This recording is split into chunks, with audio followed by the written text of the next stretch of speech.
Well, I feel about vaccines like I feel about tests. This is going to go away without a vaccine. It's going to go away, and we're not going to see it again, hopefully, after a period of time. I wanted to always play it down. I still like playing it down. Yes, sir. Because I don't want to create a panic. The U.S. reached 400,000 deaths from COVID-19, nearly equal to the number of Americans killed in World War II.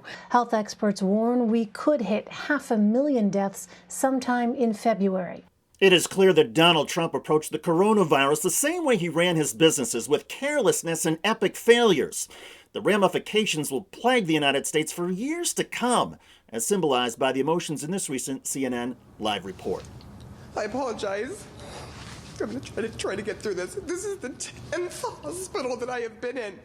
And to see the way that these families have to live after this, and the heartache that goes so far and so wide.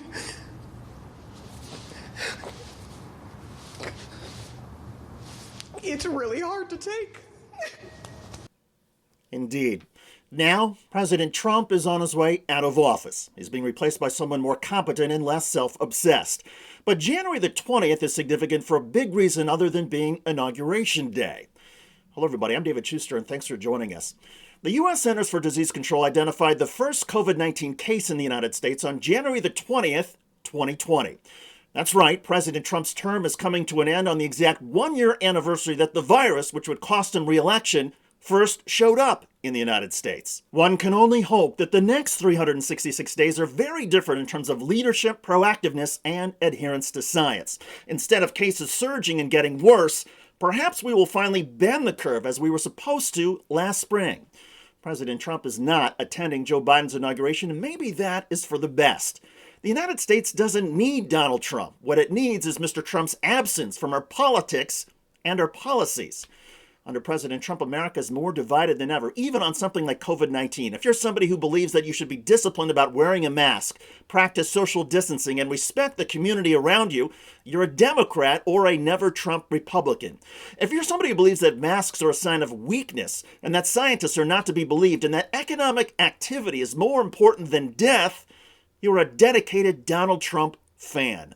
There is a dangerous and unhealthy selfishness in Trumpism, and it goes well beyond COVID-19. In terms of the peaceful transition of power, or just projecting that, President Trump has been unwilling or unable to lead. He is the first U.S. president in 150 years to skip his successor's inauguration.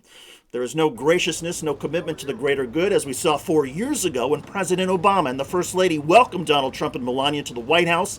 This act of decency and humility came even though Donald Trump had embraced birtherism and endangered the Obama family along the way. So here we are, a nation more divided than ever, with an outgoing president who refuses even symbolically to try to help our nation heal and move on. Perhaps it is fitting that Donald Trump is leaving with one more act of caring only about himself.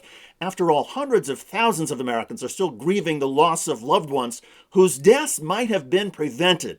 Those deaths serve as a permanent reminder of just how terrible the Trump presidency really was, especially his last year in office.